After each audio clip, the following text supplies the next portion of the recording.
함께 요한계시록 11장 1절부터 14절까지의 말씀인데요. 한 절씩 저와 여러분들이 교독하겠습니다. 저부터 읽겠습니다. 또 내게 지팡이 같은 갈대를 주며 말하기를 일어나서 하나님의 성전과 제단과 그 안에서 경배하는 자들을 측량하되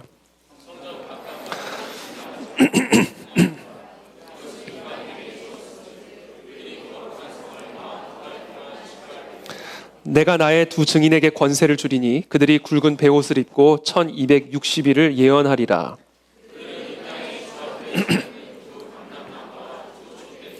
만일 누구든지 그들을 해하고자 하면 그들의 입에서 불이 나와서 그들의 원수를 삼켜버릴 것이요 누구든지 그들을 해하고자 하면 반드시 그와 같이 죽임을 당하리라.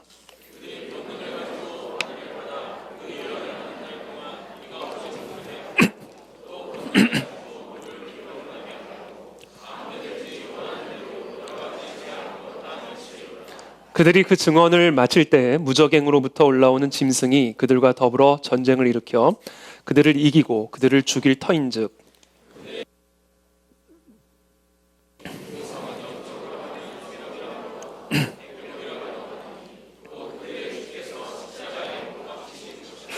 백성들과 족속과 방언과 나라 중에서 사람들이 그 시체를 사흘 반 동안을 보며 무덤에 장사하지 못하게 하리로다.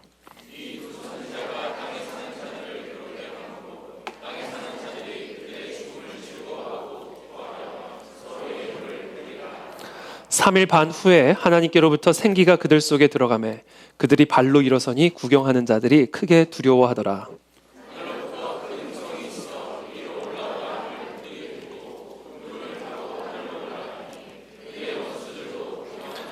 그때 큰 지진이 나서 성 10분의 1이 무너지고 지진에 죽은 사람이 7천이라.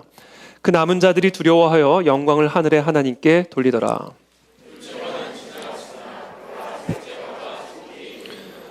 아멘. 네, 오늘은 계시록 강의 17번째 그리스도를 위해 고난당하는 교회라는 제목을 가지고 말씀을 나누겠습니다. 우리가 다음 주부터는 전세대 예배를 드리기 때문에 우리 아이들도 함께 좀 들을 수 있는 말씀을 좀 고민을 하고 있습니다. 기도하고 있습니다. 그래서 이 계시록 말씀을 계속해서 진행할지 아니면 좀 특별한 우리 아이들도 함께 다음 세대들과 함께 들을 수 있는 메시지 기도하면서 준비하고 있는데 여러분들도 기도해 주시기를 부탁을 드립니다. 저는 다음 세대들에게 인정받는 설교가가 되고 싶습니다.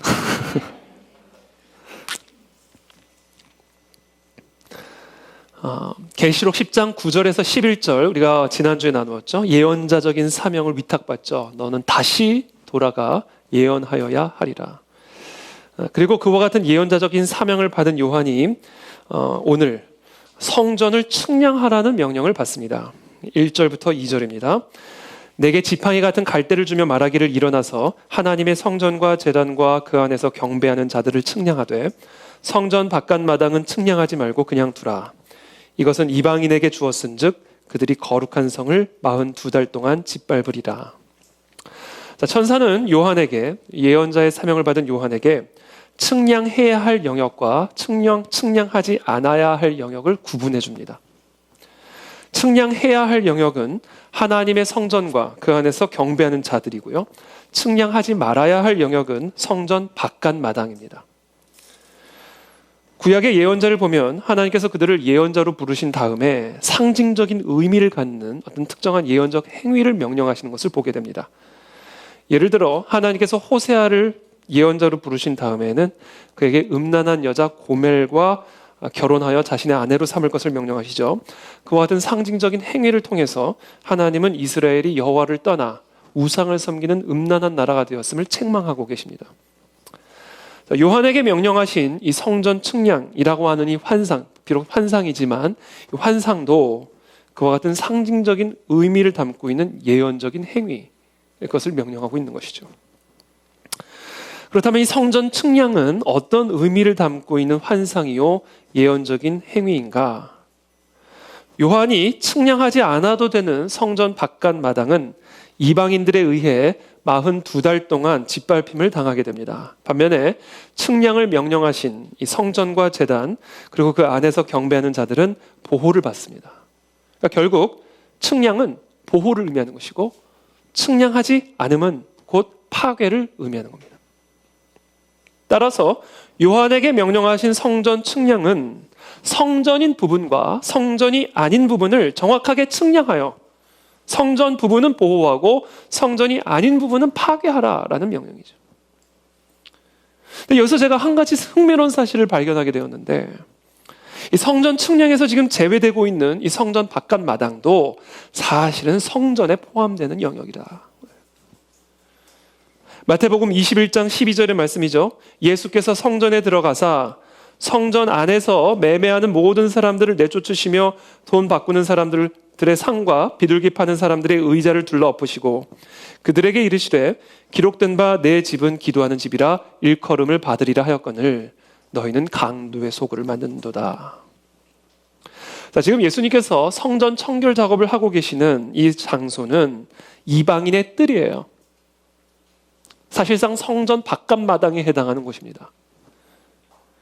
그러니까 지금 예수님의 성전 청결 작업은 지금 성전 바깥 마당에서 이루어지고 있는 것이고, 마태는 그곳을 성전 안이다, 성전 안으로 표현하고 있는 거예요. 그러니까 성전의 바깥 마당도 사실은 성전이에요. 성전 청결 작업이 이루어지고 있는 성전이죠. 성전 청결이 필요한 성전이 성전 바깥 마당이다. 한마디로 성전 바깥 마당은 성전이라고 불리지만 사실은 성전이 아닌 곳, 살아있다 하는 이름은 가졌지만 사실상은 죽어 있었던 4대 교회와 같은 교회와 성도를 상징하는 것으로 볼 수가 있습니다. 그리고 그와 같은 교회에 대한 하나님의 청결 작업, 심판을 예언하고 계신 것이죠. 그러므로 예언자로 부름받은 요한의 1차적인 사명은 성전 안으로 들어가 성전에 속하지 않은 것들부터 뽑아내고 파괴하고 파멸시키는 일, 성전에 들어가 성전을 둘러 엎어버리는 성전 청결 작업, 바로 그 예수님의 사명을 계승하는 것이죠. 한마디로 성전을 성전되게 하는 사명, 교회를 교회되게 하는 사명. 자, 그런 의미에서 요한이 돌아가 다시 예언해야 할 1차적인 사명지는 세상이기 이전에 교회였다. 교회 안으로 들어가 교회가 아닌 것들을 부수고 청결케 하는 이 작업이 이 예언자에게 주어진 1차적인 사명이다. 저는 이번 우리 교회 리모델링을 통해서 진정한 교회로 다시금 우리가 새롭게 세워지게 되는 은혜가 있게 되기를 축복합니다. 단순히 물리적인 환경의 리모델링으로 끝나는 것이 아니라 우리 교회의 사명, 우선순위, 다시 한번 헌신, 희생, 이 모든 것들이 다시금 새롭게 건설되어지고 심겨지는 갱신의 시간이 되어지기를 예수님의 이름으로 기도합니다. 1960년, 70년대 폭발적인 성장기를 경험한 한국 교회는 90년대부터 성장이 멈추더니 이제는 본격적인 쇠퇴기에 접어들었습니다. 많은 미래학자들은 이야기를 합니다. 그냥 이대로만 하면, 이제 우리가 하던 대로만 하면 10년 후에 교회는 반조각이 날 거다. 어떤 갱신의 노력이 없이 그 성전 안으로 들어가 성전이 아닌 것들을 부수고 파괴하고 파멸하고 다시금 새로운 성전으로 건설하고 싶는 교회 리모델링이 이 안에서 이루어지지 않고 그냥 하던 대로 예배드리고 그냥 하던 대로 하면 10년 후에 다음 세대들은 다 교회를 떠나 있을 것이고 교회는 은퇴자들로만 가득할 것이다. 그렇게 예언합니다. 교회의 분열과 갈등, 목회자와 성도들의 윤리적인 타락으로 인해 교회에 대한 교회 안팎의 불신이 지금 팽배해 있는 상황이죠.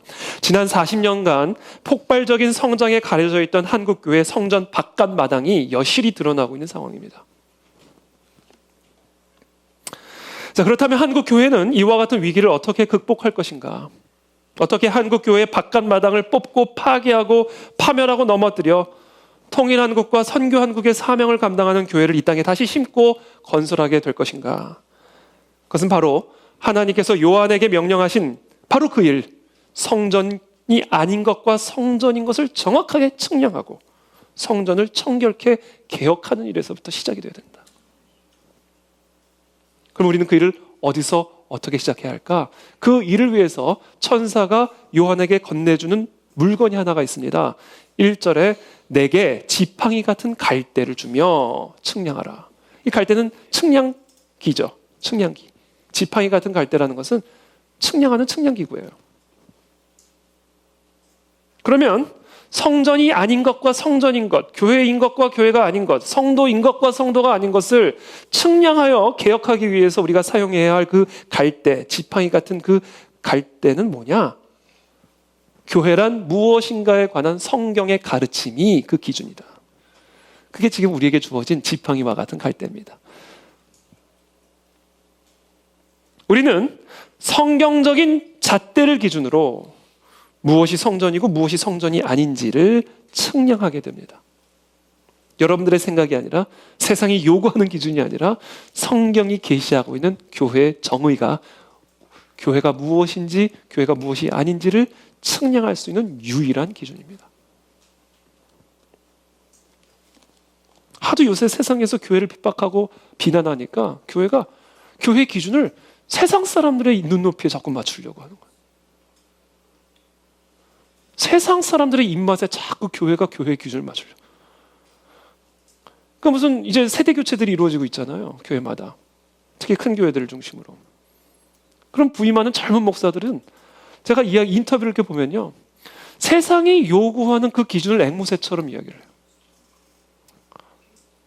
물론 세상이 교회를 바라는 그 기준을 우리가 뭐 완전히 무시하자는 얘기가 아니에요. 그러나 무엇이 교회고 무엇이 교회가 아닌지는 세상 사람들이 정해주는 게 아니에요. 세상 사람들이 아무리 그것은 교회가 할 일이 아니다라고 얘기해도 성령이 말하면 그게 교회가 해야 할 일인 거예요. 그와 같은 성경의 개혁이, 성전의 개혁이 우리 안에서 이루어져야 된다. 그 개혁이 무엇을 통해서 이루어지는가? 말씀을 기준으로 이루어지는 것이다. 그럼 말씀은 교회를 뭐라고 말하나? 골로새서 1장 18절의 말씀이에요. 그는 몸인 교회의 머리시라. 교회는 그리스도의 몸이요, 그리스도는 교회의 머리다. 세상이 아니다, 사람이 아니다, 그리스도다. 흑암의 권세를 머리로 모셨던 자들이 그 흑암의 권세로부터 건져냄을 받아 그의 사랑의 아들의 나라로 옮겨짐을 받은 후에 그들의 머리가 세상에서 그리스도로 바뀐 거예요. 그들의 머리가 사탄에서 그리스도로 바뀐 거예요. 그들의 머리가 나 자신에서 예수 그리스도로 바뀐 겁니다. 그러므로 교회란 무엇인가? 한마디로 머리가 바뀐 자들의 모임이에요. 주인이 바뀐 자들의 모임입니다. 그러므로 교회가 무엇인가를 알기 위해서는 교회의 머리 대신 그리스도가 누구신가를 알아야 되죠. 그럼 교회의 머리 대신 그리스도는 누구신가? 에베소서 1장 21절의 말씀이에요. 모든 통치와 권세와 능력과 주권과 이 세상뿐 아니라 오는 세상에 일컫는 모든 이름 위에 뛰어나게 하시고. 아멘. God bless you. 그렇게 축복을 갈망하는 분이 저렇게 밖에서 또 만물을 그의 발 아래에 복종하게 하시고, 그리스도를 만물 위에 있는 교회의 머리로 세웠다 얘기해요. 이게 무슨 얘기예요? 그러니까 만물 위에 교회가 있고 교회의 머리에 그리스도가 계시는 겁니다. 물론 예수 그리스도는 교회의 머리가 되셔서 교회를 통해 만물을 다스리는 겁니다. 그래서 교회는 그리스도의 몸인 거예요. 만물을 다스리고 통치하는. 그래서 세상의 운명은 교회에 달려 있는 겁니다. 교회가 교회되면 세상은 반드시 살아나게 되어 있어요. 그래서 저와 여러분들의 모든 마음과 뜻과 힘을 다해서 집중적으로 힘써야 될 게 뭐예요? 교회를 세우는 일이에요. 교회가 교회되게 하는 일입니다. 그때 비로소 그리스도는 교회라고 하는 그의 몸을 통해 이 나라 이 민족을 치유하기 시작하실 것이고 저 북한 땅을 회복하실 것입니다. 그래서 저는 이 교회를 교회되게 하는 일에 생명을 걸 거예요. 왜? 거기에 모든 게 달려있기 때문에 그래요.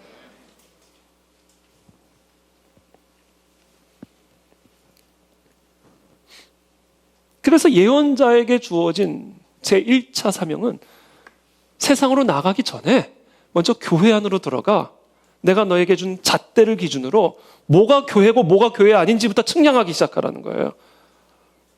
뭐가 성도고 뭐가 성도가 아닌지부터 측량하라는 거예요. 그리고 그 측량된 기준을 가지고 부술 거 부수고 뽑을 거 뽑고 다시 건설하고 심어야 될 거 심고 건설하라는 겁니다. 이게 예언자의 1차 사명입니다. 그렇다면 하나님은 그와 같은 성전의 개혁 작업을, 교회의 개혁 작업을 어떻게 진행하는가? 한 사람 한 사람을 개혁함으로 교회를 개혁하십니다. 너희는 너희가 하나님의 성전인 것과 하나님의 성령이 너희 안에 계시는 것을 알지 못하느냐. 누구든지 하나님의 성전을 더럽히면 하나님이 그 사람을 멸하시리라. 하나님의 성전은 거룩하니 너희도 그러하니라. 우리가 성전이라는 거예요. 그러므로 성령 하나님께서는 이 그 안에 진리교회를 개혁하기 전에 먼저 그 안에 진리교회 성도들 한 심령 안에 들어가셔서 성경적인 기준을 가지고 뭐가 교회고 뭐가 교회가 아닌지를, 뭐가 성도고 뭐가 성도가 아닌지를, 우리의 머리가 그리스도이신지 아닌지를 먼저 측량하시고 뽑고 파괴하고 파멸하시는 일부터 시작하신다. 저는 그와 같은 성전의 개혁 작업이 저와 여러분들의 심령 안에서 일어나게 되기를 축복합니다. 마음이 불편하세요? 개혁이 이루어지고 있기 때문에 그런 겁니다. 번뇌가 있으십니까? 두려움과 염려가 있으세요? 갈등이 있으세요? 성령 하나님께서 우리 안에서 누가 너의 머리인지 입증하기를 원하시기 때문에 다양한 마음의 갈등들이 일어나는 거예요. 저와 여러분들의 심령의 진정한 주인은 누구신지, 우리의 머리는 누구인지, 교회의 머리가 누군지를 우리가 확인하기 위해서 확인해야 될까? 나의 머리가 누구신지. 그것을 점검하고 회복하게 되기를 예수님의 이름으로 축복합니다. 말씀의 불이, 성령의 불이 우리의 심령 안에 있는 그리스도 외의 다른 모든 머리들을 쳐 주십시오. 우상들을 쳐 주십시오.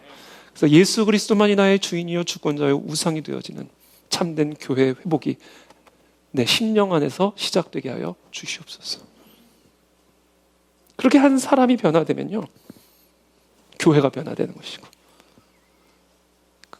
교회가 진정한 교회로 세워지게 되면 나라와 민족의 변화가 일어나게 되는 것이죠. 그 작은 자가 1000명을 이루겠고 그 약한 자가 강국을 이룰 것이라.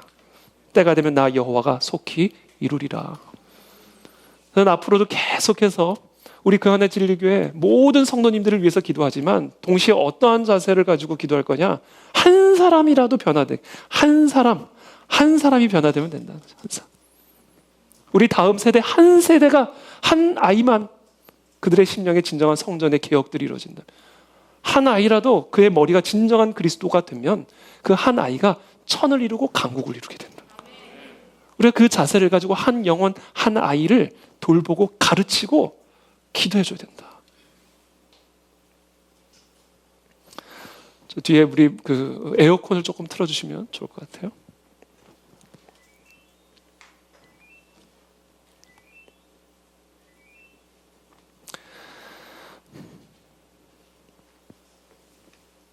그렇게 변화된 교회, 그렇게 개혁된 교회, 그렇게 정말 그리스도만이 나의 머리가 되어진 그런 교회가 되잖아요.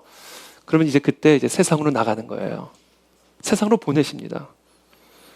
그것을 두 증인이라는 비유를 가지고, 환상을 가지고 3절부터 계속해서 이어가십니다. 3절의 말씀, 내가 나의 두 증인에게 권세를 주리니 그들이 굵은 배 옷을 입고 1260일을 예언하리라. 그들은 이 땅의 주 앞에 서 있는 두 감람나무와 두 촛대니. 여기서 말하는 두 증인은 어찌 보면 회복된 교회, 진정한 교회로 거듭난 교회를 상징한다고 볼 수 있어요. 자, 이 두 증인은 누구인가? 구체적으로 이렇게 이야기하죠. 이 땅의 주 앞에 서 있는 두 감람나무다. 여러분, 성경에서 감람나무 나오면 우리가 바로 우리가 바로 생각해야 될 말씀이 있어요. 스가랴서 말씀입니다. 스가랴서 4장 11절, 내가 그에게 물어 이르되 등잔대 좌우에 두 감람나무는 무슨 뜻이니까? 그가 내게 대답하여 이르되 네가 이것이 무엇인지 알지 못하느냐 하는지라. 내가 대답하되 내 주여 알지 못하나이다 하니 이르되 이는 기름 부음 받은 자 둘이니 온 세상의 주 앞에 서 있는 자니라 하더라. 자, 이 두 증인을 상징하고 있는 이 두 감람나무는 하나님 앞에 기름 부음 받은 자, 즉 하나님의 사명을 위해서 구별되게 세워진 하나님의 사명자들을 상징합니다. 또 다른 비유가 나오죠. 두 촛대. 이 두 증인은 두 촛대다. 계시록 1장 20절에서 7 촛대는 7 교회를 의미한다라고 예수님이 정확하게 못 박아 주셨습니다. 촛대는 교회입니다. 그러므로 두 촛대로 표현된 이 두 증인은 두 교회를 의미합니다. 일곱 촛대에서 일곱이라는 숫자는 우리가 잘 알다시피 완전함을 나타내는 수인 반면에 이 둘이라는 숫자는 물론 우리가 여러 가지로 해석을 할 수가 있겠지만 당시 유대인들이 이 둘이라는 숫자를 듣는 순간 마음에 연상되었을 것은 법정에서 효력 있는 증언의 증인, 최소한의 요구되어진 증인의 수, 바로 둘이다라는 거예요. 그래서 이 둘이라는 수와 증인이라는 단어는 아주 조화를 이루는, 두 증인은 아주 조화를 이루는 단어인 것이죠. 자, 이 두 가지 상징, 두 감람나무와 두 촛대를 종합해서 설명을 한다면 두 증인은 누구인가? 하나님으로부터 받은 사명, 즉 하나님의 말씀을 증언하는 증인의 사명, 하나님의 말씀을 대언하는 이 예언자의 사명을 감당하기 위해 기름 부음 받은 그리스도만을 머리로 모신 교회를 상징한다. 교회 성도들을 상징한다. 그리스도의 몸을 상징한다. 그것이 감람나무요 촛대다. 몸이죠, 몸.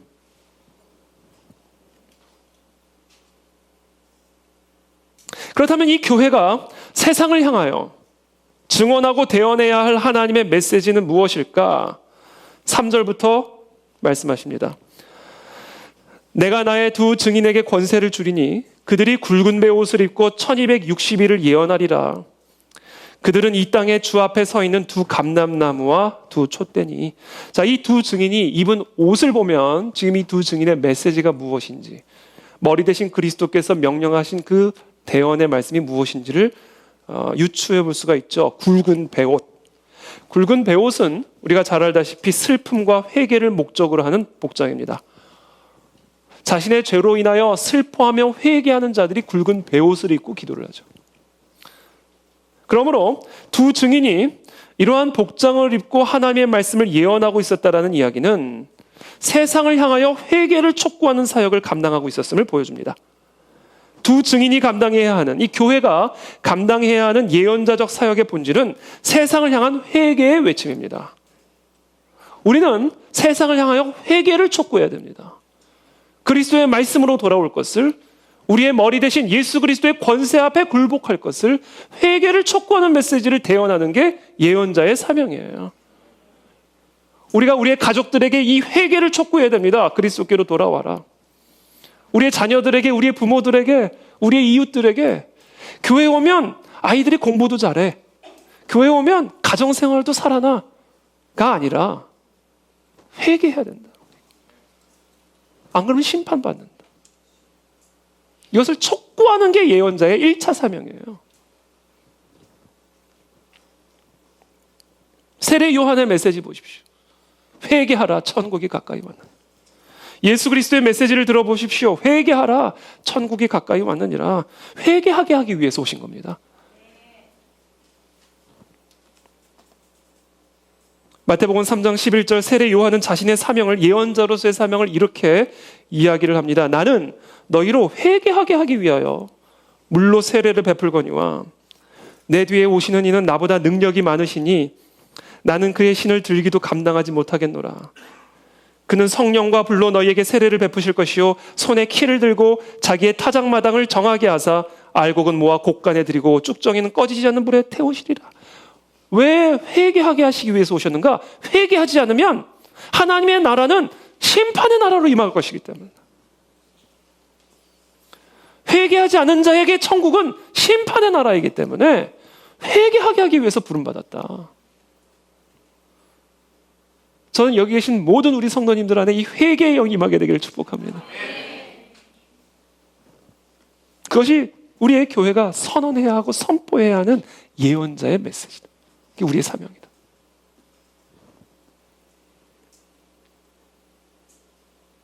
그러니 그 교회가 세상의 이쁨을 받을까요? 미움을 받을까요? 그러니까 교회가 세상 눈치 보기 시작하면 아무것도 못하는 거예요. 왜? 교회는 세상을 향해 회개하라 촉구해야 되는 사명을 갖고 있기 때문에. 그래서 핍박을 받죠. 모독을 당하고 수치를 당하고. 1260일을 예언하라 이렇게 말씀하세요. 1260일 3절에 두 증인에게 권세를 주리니 그들이 굵은 베옷을 입고 1260일을 예언하리라. 이 1260일을요 달수로 계산하면 42달입니다. 나중에 계산기를 한번 두들겨 보세요. 그러니까 지금 1절, 2절에서 지팡이 같은 갈대를 주면서 성전인 것과 성전이 아닌 것을 측량하게 하시고 성전이 아닌 것에 대한 하나님의 심판이 42달 동안 이루어질 것이다. 이것을 또 우리가 어떻게 결국은 지금 3절과 연계해서 해석을 할 수 있고 묵상을 할 수 있느냐. 너희가 이 세상을 향하여, 성전이 아닌 이 세상을 향하여 회개를 촉구하는 이 두 증인의 사명을 감당하게 될 때에 너희 교회는 이 세상으로부터 1260일이라는 기간 동안에 박해를 받고 핍박을 받고 짓밟힘을 당하게 될 것이다. 근데 그때 교회가 아닌 것들은 그게 심판이 될 텐데 교회인 것들은 보호를 받으리라. 이게 측량의 목적이었어요.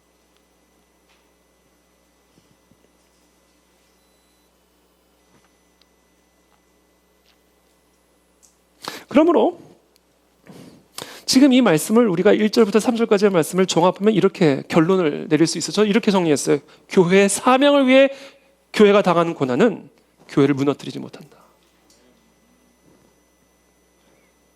교회가 교회에게 주어진 그 예언자적인 사명을 감당하기 위해서 받는 고난과 핍박과 박해는 게 42달이건 42년이건 그것은 교회를 무너뜨리지 못한다. 오히려 그 교회를 새롭게 하고 그 안에 강력한 생명력을 불어넣기 시작한다. 진리 때문에 고난당하는 것을 두려워하지 않게 되기를 바랍니다. 우리 그 안에 진리교회가 머리 대신 예수 그리스도 때문에 당하는 고난과 박해를 두려워하지 않는 교회가 되기를 기도합니다.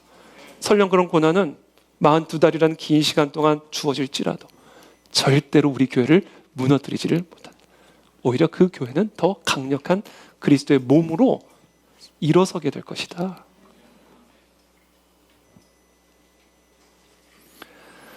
그것을 5절부터 이렇게 예언하십니다. 만일 누구든지 그들을 해하고자 하면 그리스도의 사명, 머리 대신 예수 그리스도의 그 예언자적인 사명을 감당하기 위해 굵은 베옷을 입고 세상을 향하여 회개를 촉구하는 그 사명을 감당하는 그 교회를 세상이 해하고자 하면 그들의 입에서 불이 나와서 그들의 원수를 삼켜버릴 것이요. 누구든지 그들을 해하고자 하면 반드시 그와 같이 죽임을 당하리라. 그들이 권능을 가지고 하늘을 닫아 그 예언을 하늘난 동안 비가 오지 못하게 하고 또 권능을 가지고 물을 피로 변하게 하고 아무 때든지 원하는 대로 여러 가지 재앙으로 땅을 치리로다. 여러분 이 말씀을 묵상하는데 떠오르는 사람 없으세요? 구약의 가장 위대한 두 선지자 엘리야와 모세. 지금 이 환상은요 정확하게 이 구약의 가장 위대한 두 예언자 엘리야와 모세를 염두에 두고 주시는 환상이에요. 우리로 하여금 이 환상을 보고 듣는 자들로 하여금 자연스럽게 두 증인, 구약의 가장 위대하게 쓰임받은 예언자적인 사명을 감당했던 두 증인에게 우리의 시선을 돌리게 만드는 환상입니다. 열왕기하 1장 10절의 말씀이죠. 엘리야가 50부장에게 대답하여 이르되 내가 만일 하나님의 사람이면 불이 하늘에서 내려와 너와 너의 50명을 살을지로다 하매 불이 곧 하늘에서 내려와 그의 군사 50명을 살랐더라. 진짜 불이 나왔어요. 길르앗에 우거하는 자 중에 디셉 사람 엘리야가 아합에게 말하되 내가 섬기는 이스라엘의 하나님 여호와께서 살아계심을 두고 맹세하노니 내 말이 없으면 수년 동안 비도 이슬도 있지 아니하리라 하니라. 진짜 이 환상대로 요한계시록의 환상대로 하늘을 닫아 예언을 하는 날 동안엔 비가 오지 못하게 하셨다.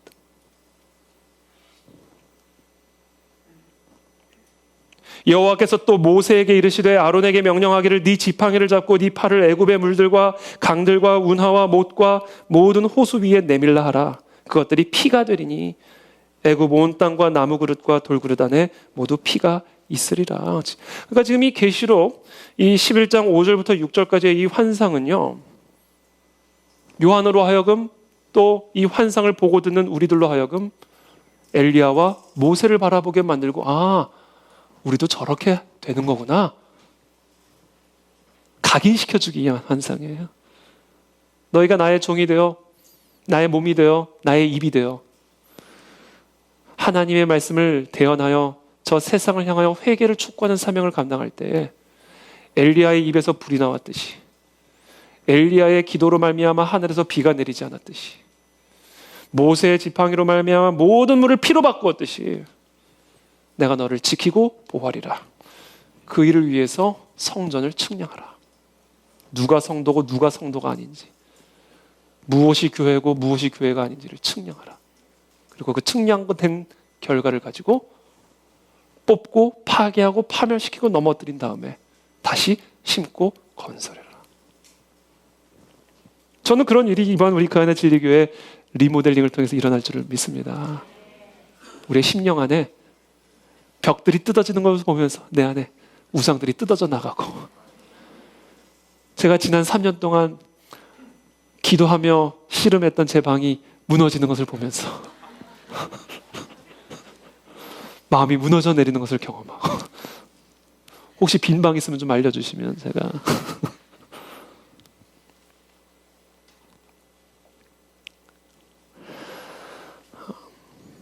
이 모세와 엘리야를 특별히 이 환상 속에 이렇게 삽입시킨, 연상시키신 이유 중에 또 다른 이유가 하나 있는데, 그건 뭐냐면 모세와 엘리야는요, 이 세상 권력과 적대적인 대립관계에 있었던 인물들이죠. 교회는 항상 세상과 대립관계입니다. 교회가 세상과 친해지는 순간 망하는 거예요. 교회는 세상과 친해질 수가 없습니다. 머리가 달라서.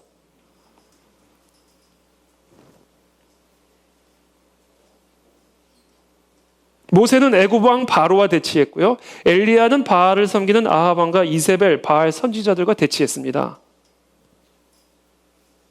그러니까 이 모세와 엘리야의 이 두 증인의 모습은 세상 권력과 세상 나라와 그리고 그의 머리 된 사탄 마귀와 적대적인 대립 관계 속에 있는 우리의 교회가 감당해야 할 사명, 그리고 그 사명을 감당하는 교회에게 약속되어진 보호, 권세, 그것을 이미 환상을 통해서 우리에게 각인시켜 주시는 것이죠.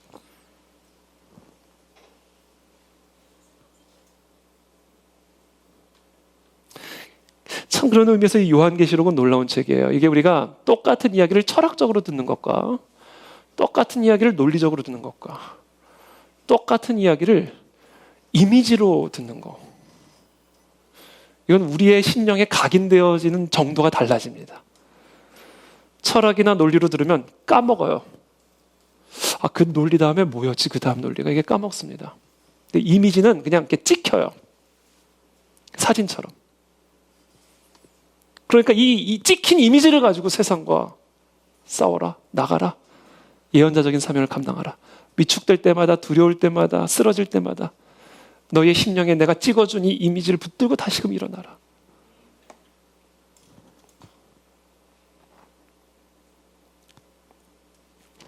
그런데 7절부터 조금 다른 이미지가 갑자기 확 반전이 일어나요. 그들이 그 증언을 마칠 때 하나님의 약속대로 그 입에서 불이 나오고 하늘에서 비가 내리지 않고 지팡이로 땅을 치면 피가 되고가 아니라 무저갱에서 짐승이 올라오기 시작했다. 이 약속과 좀 다른 내용처럼 보이죠. 그리고는 그 짐승과 더불어 전쟁을 일으키는데 심지어 그 짐승이 교회를 이기고 그 두 증인을 죽였다. 이 말이 좀 달라지잖아요. 그러면서 11장 8절에 그들의 시체가 큰 성 길에 있으리니, 그 성은 영적으로 하면 소돔이라고도 하고 애굽이라고도 하니 곧 그들의 주께서 십자가에 못 박히신 것이라. 이 두 증인이 이 짐승에 의해서 완전히 죽임을 당하는데, 예언하다가 세상에 대해서 회개를 촉구하다 이 세상에 죽임을 당하게 되는데, 그 죽임을 당한 곳은 큰 성인데 이 큰 성의 이름을 세 가지 도시로 설명을 합니다. 첫 번째 소돔, 두 번째 애굽, 마지막으로 세 번째 주님이 십자가에 못 박히신 예루살렘. 이 소돔, 애굽, 예루살렘은 하나같이 하나님을 대적하고 예수 그리스도를 대적하고 하나님의 백성들에게 적대적인 장소입니다. 즉 사탄 마귀를 머리로 모시고 있는 세상, 그것이 바로 지금 여기서 말하는 큰 성이고, 이 큰 성에서 이 큰 성을 향하여 회개를 촉구하던 이 두 증인은 무저갱에서부터 올라온 그 짐승에 의해서 비참한 죽임을 당했다. 자, 이 환상은 세상 속에서 예언자적인 사명을 감당하는 교회가 피할 수 없는 필연적인 운명임을 암시합니다. 예수님조차, 하나님의 아들인 예수님조차 십자가에 못 박히신 그곳이 큰 성이다라는 거예요. 그러므로 그분을 머리로 모시고 있는 그의 몸된 교회의 운명은 어떠하겠느냐 라는 것을 암시하고 있는 것이죠. 우리 지난 에스더 금식 기도회 때 우리 박한수 목사님 오셔가지고 자신의 소박한 꿈에 대해서 얘기하셨잖아요. 그게 뭐예요? 목사님의 소박한 꿈은 PD 수첩에 안 나오는 것이라고 그랬잖아요. 저는 그 말을 듣는데 100% 동감했습니다. 그러면서 제 마음에 또 다른 저도 소박한 꿈을 꾸게 됐어요. 나는 그것이 알고 싶다에 나오잖아요. 왜 이 꿈을 꿔야 되냐면요. 예수님을 그렇게 수치스럽게 죽인 거 보세요, 여러분. 여러분, 예수님을 그렇게 수치스럽게 죽였어요. 그러니까 우리가 교회가 되려면요, 이 세상 속에 진정한 교회가 되고 진정한 예언자의 사명을 감당하려면요, 이와 같은 수치스러운 죽음을 염두에 두지 않으면 할 수가 없어요.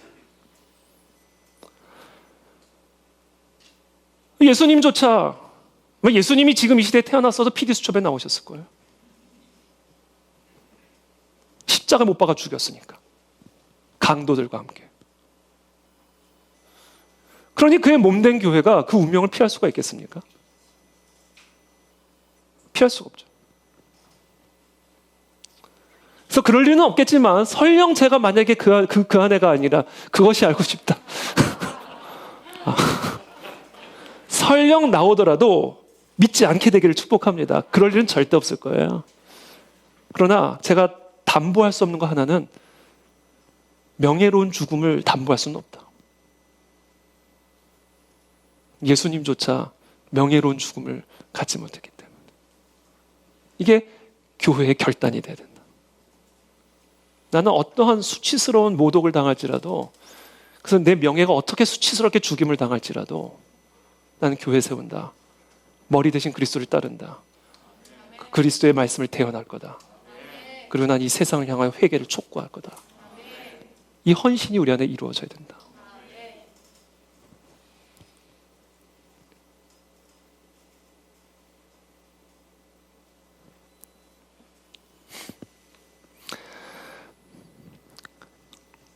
(9절부터의) 말씀입니다. 백성들과 족속과 방언과 나라 중에서 사람들이 그 시체를 사흘 반 동안을 보며 무덤에 장사하지 못하게 하리로다. 이 두 선지자가 땅에 사는 자들을 괴롭게 하는 거로 땅에 사는 자들이 그들의 죽음을 즐거워하고 기뻐하여 서로 예물을 보내리라 하더라. 수치스러운 죽음을 보여주죠. 사람을 죽여놓고는 사흘 반 동안을 사람들이 볼 수 있는 장소에 매달아 놨어. 환상입니다, 여러분. 환상. 이 환상 안에 담겨지는 의미를 파악을 해야 되지 실제로 이렇게 다 된다는 얘기는 아니에요. 환상이에요. 상징이고. 그러니까 이것은 무엇을 우리에게 어떤 메시지를 주는 상징이냐? 수치스러운 죽음이죠. 사람을 죽여놓고 장사도 지내지 않고 그들의 죽음을 즐거워하면서 막 예물을 서로 주고, 야, 제가 드디어 죽었다. 그러면서 막 서로 예물을 주고받는 거예요. 드디어 제가 죽었다. 하하하. 저 죽은 꼴을 봐라. 그러면서 사람들이 서로 예물을 지금 나누고 있는 거예요. 이거는 그러니까 말할 수 없이 수치스러운 죽음을. 하나님의 예언의 사명을 감당하다 죽임당한 이 두 증인에 대한 말할 수 없는 모독과 수치. 예수님이 십자가에 못 박아 죽임을 당하고 당하는 수치를 보세요. 예수님을 십자가에 못 박는 수치를 보세요. 여러분, 예수님은요, 거기서 이것도 이거지만 온몸이 발가벗겨진 상태에서 매달린 거예요. 그러니까 이 십자가형은요, 그래서 로마인들은 십자가형을 주지도 않잖아요. 이건 말할 수 없는 수치와 고통과 아픔이죠.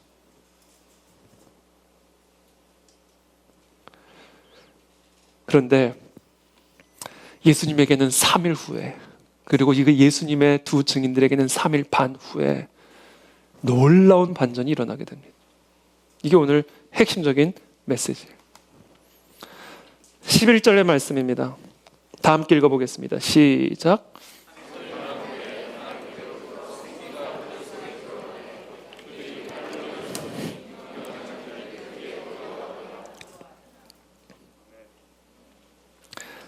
마치 예수 그리스도께서 그렇게 수치스러운 죽임을 당한 이후에 예언자적인 사명을 감당하다 비참한 죽임을 당한 이 두 증인이 죽은 이후에 3일 만에, 3일 반 만에 하나님으로부터 생기가 그들 안에 들어가 그들이 발로 일어서니 구경하던 자들이, 그들을 죽였던 자들이 크게 두려워하니라. 놀라운 반전이 일어나죠. 지금 이 환상은 우리로 하여금 자연스럽게 또 어디를 돌아보게 해요? 에스겔서 37장을 찾아보게 만듭니다. 또 내게 이르시되 인자야 너는 생기를 향하여 대언하라. 생기에 대언하여 이르기를 주 여호와께서 이같이 말씀하시기를 생기야 사방에서부터 와서 이 죽음을 당한 자에게 불어서 살아나게 하라 하셨다 하라. 이에 내가 그 명령대로 대언하였더니 생기가 그들에게 들어가매 그들이 곧 살아나서 일어나 서는데 극히 큰 군대더라. 여러분, 우리가 예수 그리스도, 우리의 머리 대신 예수 그리스도, 그 말씀, 그 메시지, 세상을 향한 회개를 촉구하는 이 예언자적인 사명을 감당할 때 우리는 그리스도와 같은 비참하고 수치스러운 죽음을 피할 수 없습니다. 박해를, 고난을, 모독을, 수치를 피할 수가 없어요. 머리가 다르기 때문에. 그 수치를 피할 수는 없는데 오늘 하나님이 우리에게 약속하고 계시는 약속은 그 수치를 피할 수 있다는 약속을 주시는 게 아니라 그 수치를 이길 수 있다는 약속을 주시는 거예요. 무엇으로? 하늘로부터 주어지는 생기를 가지고. 아니, 더 정확하게 표현한다면 그 수치를 통과해야만 생기가 들어간다 이 얘기하는 거예요. 교회에게 맡겨진 그 예언자적인 사명을 세상 속에서 감당하다가 모독을 당하고 수치를 당하고 죽임을 당해야 하나님의 생기가 들어가 그 교회가 군대로 일어서게 된다. 바꿔 말하면 그 고난을 통과하지 않는다면, 그 죽음을 통과하지 않는다면 생기가 들어올 수 없고, 생기가 들어가지 않는다면 그건 군대가 될 수 없다.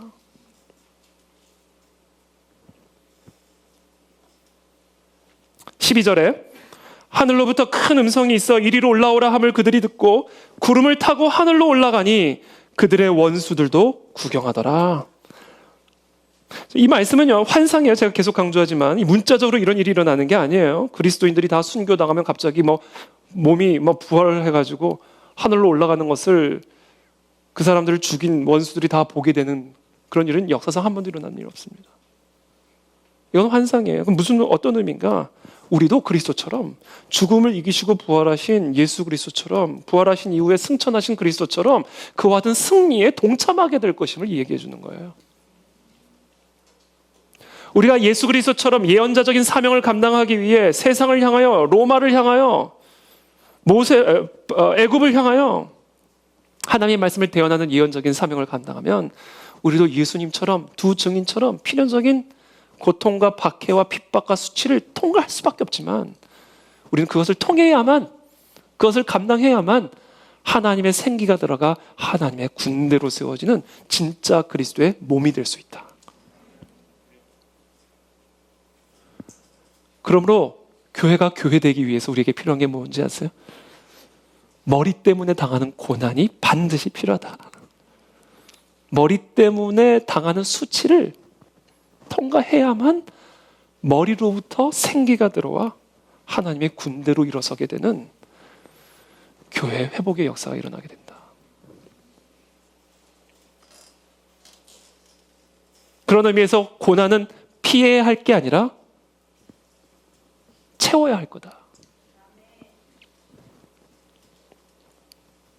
제가 지난주에 말씀을 먹는다라는 말씀을 나눴죠. 말씀을 먹는다. 하나님께서 요한을 예언자로 부르시고 뭐를 명령하세요? 그냥 못 간다. 말씀을 먹어야 된다. 말씀을 먹지 않고는 예언자 못한다. 왜냐하면 너가 그 예언을 하는 순간 칼이 날라올 거고 돌이 날라올 거기 때문에, 침이 날라올 거기 때문에 먼저 너의 이마가 화강암이 되지 않고서야, 너의 얼굴이 노성벽이 되고 쇠기둥이 되지 않고서야 이 사명을 어찌 감당하겠느냐. 그러므로 내가 너에게 주노라. 말씀을 먹어라. 이렇게 하신 거예요. 자, 말씀을 먹을 때 이 말씀이 나의 살이 되고 피가 된다. 말씀을 드렸어요. 그래서 부활하신 예수 그리스도의 몸을 입게 된다. 죽음을 이기시고 부활하신 몸, 로마 병사들의 창을 이기고 일어서신 부활의 몸을 입고 우리는 세상과 싸울 수 있는 하나님의 군대가 될 수 있다라는 말씀을 드렸어요. 그럼 말씀을 먹는 게 뭐냐?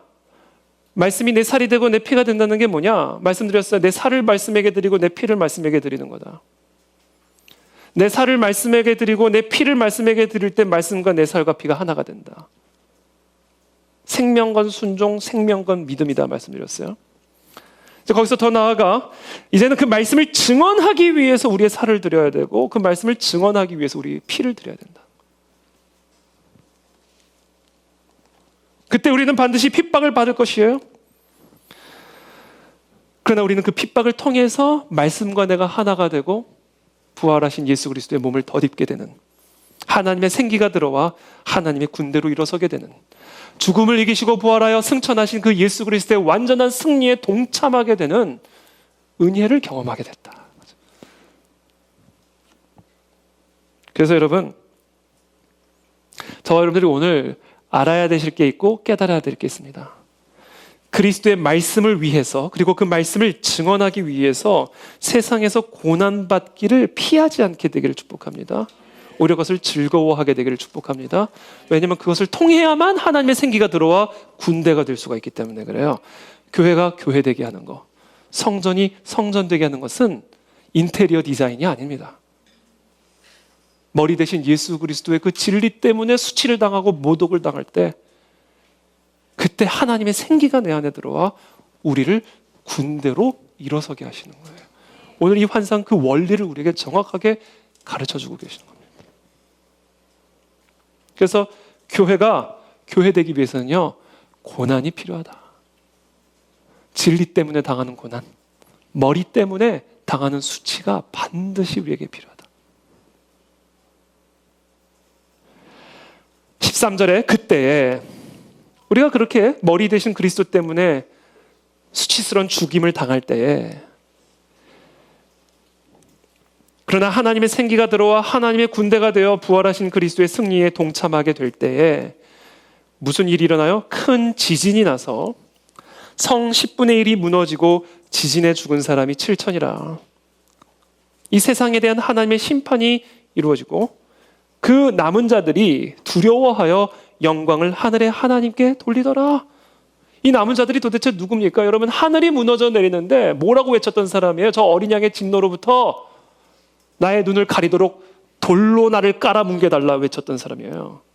회개하는 게 아니라 차라리 돌로 나를 죽여라. 하늘이 무너져 내리고 진노하신 어린 양의 심판이 시작돼서 외쳤던 게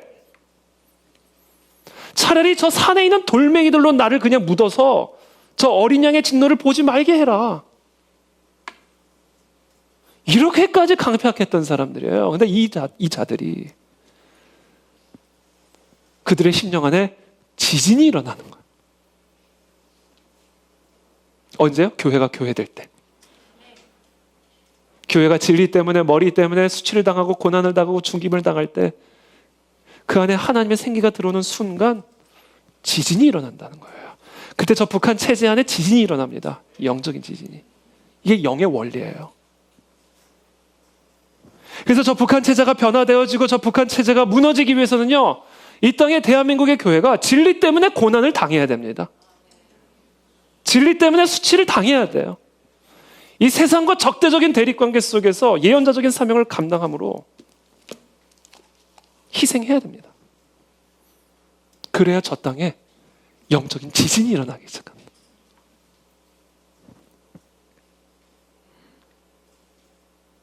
그래서 오늘 이 두 증인 이야기는 오늘날 우리 교회에 아주 의미심장한 메시지를 전합니다. 우리가 십자군 전쟁처럼 칼과 총과 무기를 가지고 굴복시키면, 모든 갈등과 투쟁에서 정치적인 승리를 이루면 교회가 승리하는 것처럼 생각하고 그들이 그리스도께로 돌아올 거라 생각하지만, 어쩌면 차별금지법이 통과돼야 그들이 돌아올 수도 있어요.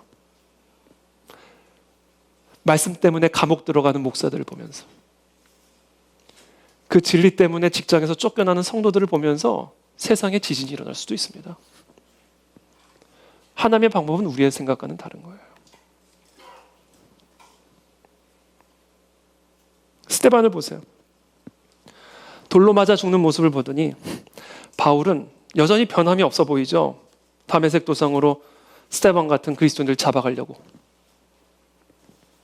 혈기가 충천해서 가는데 지진이 일어나잖아요.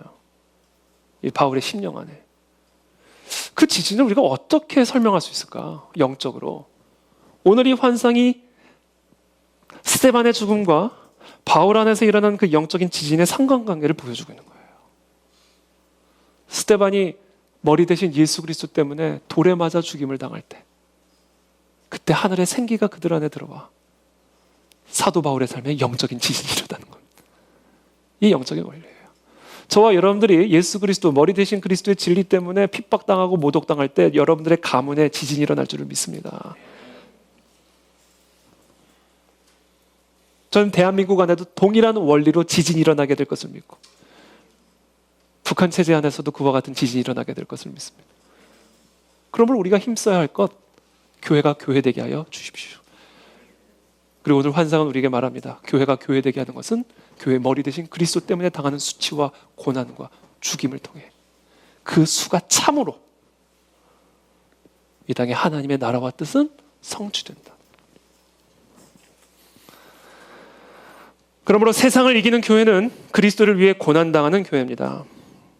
이 십자가의 역설이죠. 그래서 골로새서 1장 24절에 사도 바울은 이렇게 말합니다. 그리스도의 남은 고난을 그의 몸된 교회를 위하여 내 육체에 채우노라. 사도 바울은 그리스도 때문에 당하는 고난을 피해야 할 것으로 생각하지 않고 내 육체에 채워야 할 것으로 생각했어요. 왜? 오늘 이 환상이 보여주는 원리 때문에 그래요. 내 육체에 그리스도 때문에 당하는 고난을 채워야 생기가 들어와 군대가 될 수 있으니까. 지진이 일어날 수가 있으니까. 그렇게 강팍한 사람도 그리스도께로 돌아올 수 있으니까.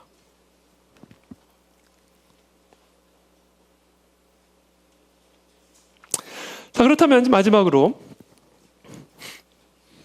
그리스도의 몸된 그 교회를 위해서 우리가 내 육체에 채워야 할 고난은 어떤 고난일까? 크게 두 종류로 분류할 수가 있을 것 같아요. 교회 밖으로부터 당하는 고난과 교회 안에서부터 당하는 고난.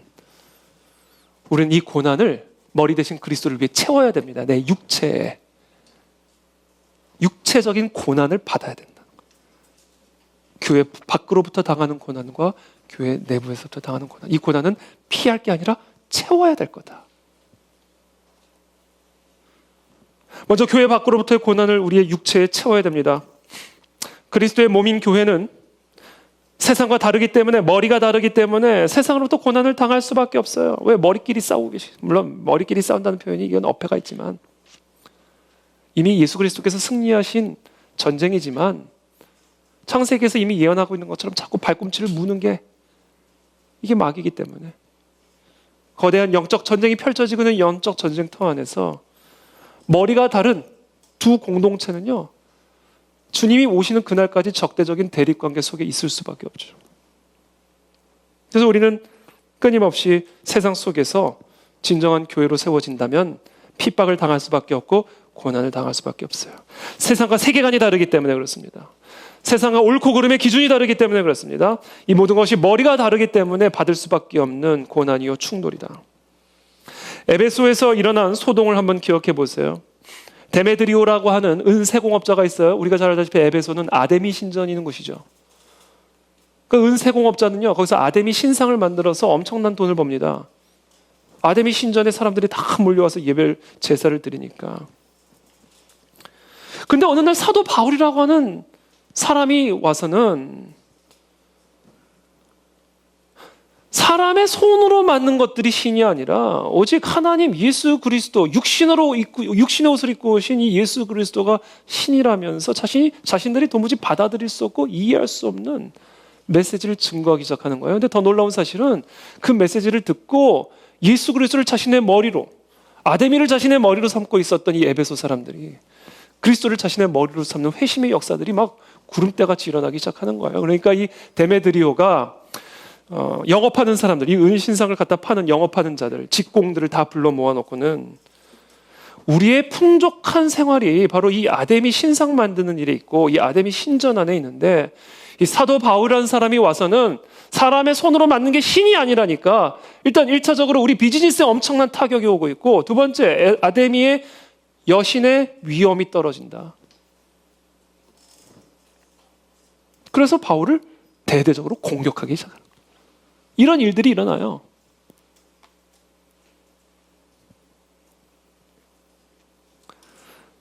사도행전 24장에 보면 유대인들로부터 공격당하는 사도 바울의 모습이 나옵니다. 대제사장 아나니아가 더둘로라고 하는 변호사를 대동하고 벨릭스 총독 앞으로 가 사도 바울을 고발하는 장면이 기록이 되어 있습니다. 우리가 보니, 우리의 세계관으로 보니, 우리의 머리가 가르쳐준 그 관점으로 보니 이 사람은 전염병 같은 자라 복음이 아니라 천하에 흩어진 유대인을 다 소유하게 하는 자요 나사렛 이단의 우두머리라. 여러분, 사도 바울이 이단 취급당했습니다. 이단 취급.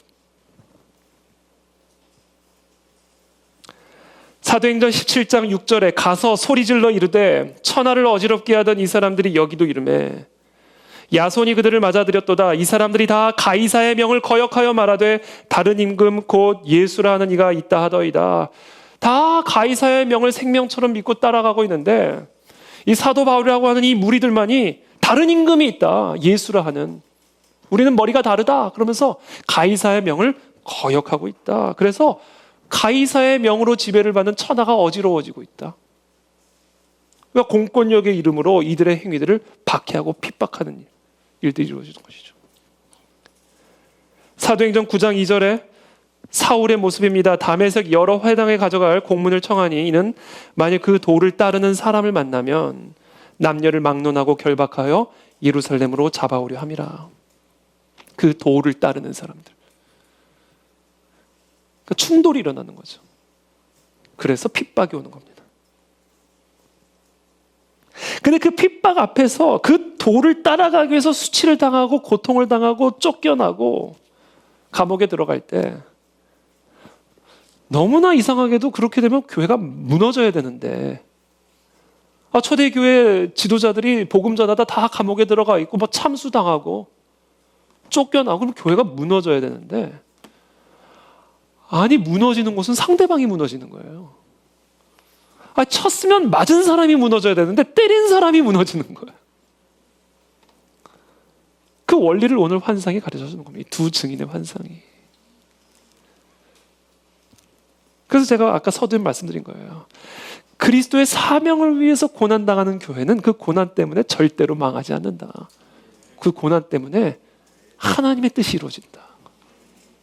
그래서 오늘 환상은 그리스도를 따르는 교회가 어떻게 하면 고난을 피할 수 있는가를 가르쳐주는 게 아니라 그 고난을 채워야 할 것으로 가르쳐주고 있는 거예요.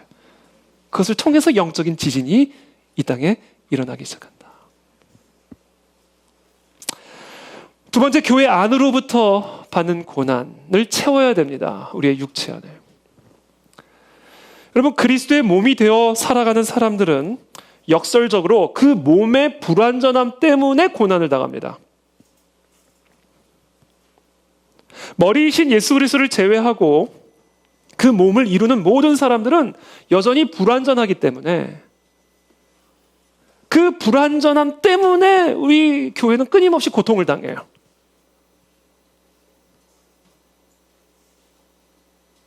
우리가 우리의 육체 안에 채워야 할 고난은 이 그리스도의 몸의 불완전함 때문에 받는 고난을 포함합니다.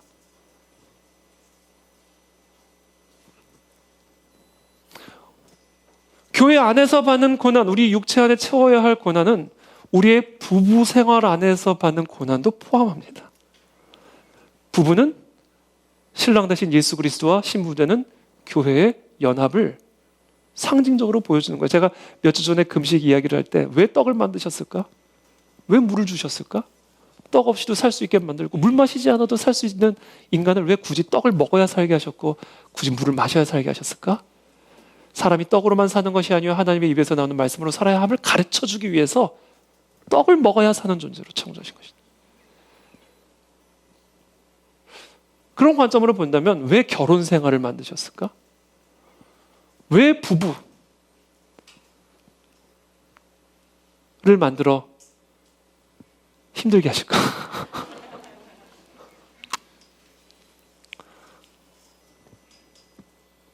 그 불완전한 고난을 우리의 육체에 채워 하나님의 생기가 들어가게 하기 위함이다. 여러분 가정 안에서 고난 당하고 계십니까? 그 고난을 육체에 채우시기를 축복합니다. 우리의 육체에 채워야 할 고난은 우리의 불완전함 때문에, 상대방의 불완전함 때문에 내가 당해야 하는 고난도 포함하고 있는 거예요. 그리스도의 몸인 교회는 본질적으로 사랑의 공동체죠. 부부는, 가정은 본질적으로 사랑의 공동체예요. 그러나 그 사랑이 언제나 교회 안에, 가정 안에 충만한 것은 아니죠. 그 사랑보다 더 강력한 또 다른 힘이 존재하는데 그건 뭐냐? 자기를 사랑하는 마음이죠.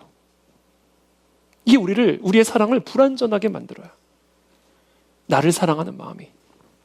그래서 나를 사랑하는 두 남녀가 만나면 싸울 일밖에 없는 거고, 그 무엇보다도 나를 사랑하는 사람들끼리 한 몸을 이루면 그 교회는 그 자기 애 때문에 고통을 피할 수가 없어요. 자기를 사랑하는 사람 A와 자기를 사랑하는 사람 B가 몸을 이루었으니 우리는 그 교회 안에서 고난을 피할 수가 없는 거죠. 그래서 사람들이 내가 주님은 사랑해도 교회는 싫다. 나는 교회를 다녀도 교회 가기는 싫다. 너무 힘든 거예요. 근데 그 고난을 육체에 채워야 된다는 거예요. 존 스타트 목사님은 오늘날 현대 사회에 가장 중요한 특징을 나르시시즘으로 뽑았습니다. 나르시스 아시죠? 이 우물에 비친 자신의 모습이 너무 아름다워가지고 좀 더 가까이 보다가 그 우물에 빠져버린 거예요. 여러분들도 꼭 우물가에서 좀 조심하세요. 자기 모습에 반해가지고 자기 사랑에 취해서 물속으로 들어가 죽은 겁니다. 이게 나르시시즘이에요. 지금 우리는 역사상 항상 그래왔지만 세상이라고 하는 것은 가장 자기중심적인 문화가 지배하는 곳이에요. 직장 가보세요. 회사 가보세요. 세상 나가보세요. 이 세상은 자기중심적입니다. 어떻게 하면 내가 성공할 수 있을까? 어떻게 하면 내가 행복하고 어떻게 하면 내가 만족할 수 있을까? 이와 같은 자기중심적인 이 세상 문화는 당연히 그리고 자연스럽게 자기중심적인 종교를 만들어냅니다. 어떻게 내가 좀 더 열심히 기도하면 내가 더 행복해질 수 있을까? 내가 더 성공할 수 있을까? 내가 더 많이 가질 수 있을까? 우리가 어떻게 머리 대신 예수 그리스도를 따라가야 할까가 아니라 예수가 어떻게 무엇을 나를 위해 해줄 수 있을까? 그래서 이 복음의 메시지는 점점 더 이와 같은 자기애적인 문화에 들어맞는 메시지로 계속해서 변형이 그래 오니까 우리의 개인적인, 사회적인, 사업적인 성공을 향한 잠재력을 찾아주도록 도와주는 방식으로 복음의 메시지가 전달됩니다. 예수님 믿으면 가정도, 자녀도, 사업도, 나라도 다 잘 된다. 현대의 회심은 우리를 머리 대신 예수님의 삶에 접붙이는 방식이 아니라 예수님을 머리 된 나의 삶에 접붙이는 방식으로 이루어지고 있어요. 이거 측량해야 된다는 거죠, 우리 안에서.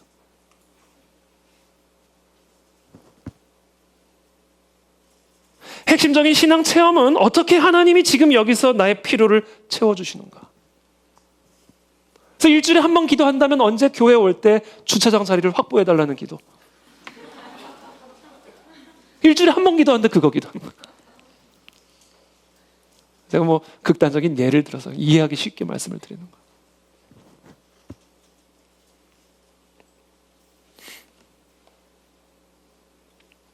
그러니까 빨리 주차장 넓은 곳으로 갈 수 있도록 기도해 주시면. 하나님에게 내가 쓰임받기를 원합니다. 이거는 하나님 성공하게 해주십시오라는 영적인 표현이에요. 하나님 내게 성공을 주십시오. 다른 사람들에게 무시당하지 않게 해주십시오를 하나님 나를 사용해 주십시오. 교묘하게 바꿔요. 이거 측량해야 됩니다. 지금 우리 안에서. 우리 자녀를 하나님 사용해 주십시오. 번역기를 돌리면 하나님 우리 자식 잘 되게 해주십시오. 머리가 될지언정 꼬리는 되지 말게 해주십시오. 그게 하나님의 쓰임을 받게 돼. 세베대 아들 야고보와 요한의 어머니처럼 측량해야 됩니다. 우리의 기도, 우리의 동기. 이와 같은 자기 사랑이 교회 안에 분쟁을 일으키고 우리를 고통스럽게 만드는 거예요.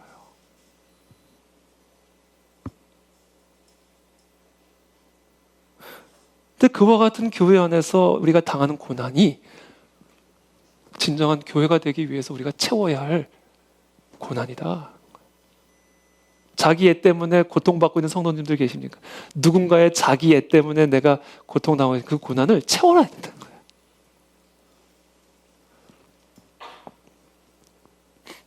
한 몸을 이루고 있는 우리 가정 안에서의 누군가 때문에 지금 고통당하고 계세요? 너무나 이기적이고 자기밖에 모르는 자기 사랑 때문에 여러분들이 피해를 보고 계십니까? 그 고통을 채워야 한다는 거예요. 육체에. 피해야 할 게 아니라 채워야 할 고난이다라는 거예요.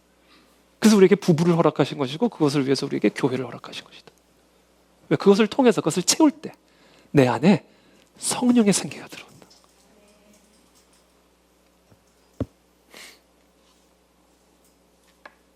그래서 요한일서 4장 7절의 말씀입니다. 사랑하는 자들아 우리가 서로 사랑하자. 사랑은 하나님께 속한 것이니 사랑하는 자마다 하나님으로부터 나서 하나님을 알고 사랑하지 아니하는 자는 하나님을 알지 못하나니 이는 하나님은 사랑이심이라. 이 하나님의 사랑이 우리에게 어떻게 나타나는가? 고난으로 나타났다.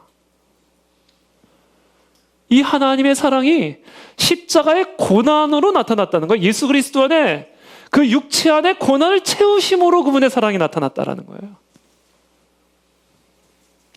요한일서 4장 9절 하나님의 사랑이 우리에게 이렇게 나타난 바 되었으니 하나님이 자기의 독생자를 세상에 보내심은 그로 말미암아 우리를 살리려 하심이라. 이 십자가의 고난을 통해 하나님의 사랑이 우리 안에 나타났고 그 사랑으로 말미암아 우리 안에 지진이 일어나는 겁니다. 사랑은 여기 있으니 우리가 하나님을 사랑한 것이 아니요 하나님이 우리를 사랑하사 우리 죄를 속하기 위하여 화목제물로 그 아들을 보내셨습니다. 그러므로 그의 몸된 교회들아 하나님이 이같이 이와 같은 방식으로 십자가의 고난을 자신의 육체에 채우심으로 하나님의 사랑을 우리에게 드러내셨으니 우리도 서로 그와 같이 사랑함으로 이 불완전한 공동체 안에서 불가피하게 겪을 수밖에 없는 고난을 육체에 채워라. 그때 사람들이 하나님을 본다. 그 공동체 안에서 사랑의 신 하나님을 그와 같은 공동체를 통해서 보게 된다. 그리고 그것을 볼 때 그들의 영혼 안에 지진이 일어난다. 이게 교회다라는 거죠. 그래서 말씀을 맺겠습니다. 결국 결론, 오늘 설교의 결론, 사랑이 사랑 없는 우리 안에 채워야 할 고난이다. 이게 오늘의 결론입니다. 우리는 오직 그 고난을 통해서 이 세상의 영적인 지진을 일으킬 수 있다. 자기밖에 사랑하지 않는 자기에 투철한 우리 모든 주인들이 다른 사람의 그 자기애 때문에 당하는 고통을 내 육체에 채워갈 때 그때 사랑이신 하나님이 우리 공동체 안에서 드러나게 될 것이고 바로 그 사랑으로 말미암아 하나님께로 돌아오는 영적인 지진이 우리의 가정 안에, 우리의 교회 안에, 우리의 나라 안에 일어나게 될 것입니다. 교회 안에는요, 늘 은혜를 받고 또 그 받은 은혜를 잘 간직하고 말씀대로 순종하면서 살아가기 위해서 애를 쓰는 분들이 있죠. 근데 이런 분들은요, 교회에서 영원한 을이에요. 항상 사랑으로 섬겨야 하는 교회에서는요, 사랑이 없는 사람이 갑입니다.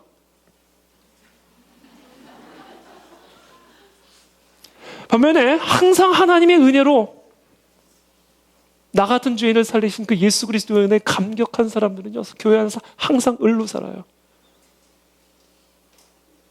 잘못을 당해놓고도 사과하고 피해를 받아놓고도 용서하는 항상 을이 됩니다. 이게 교회다.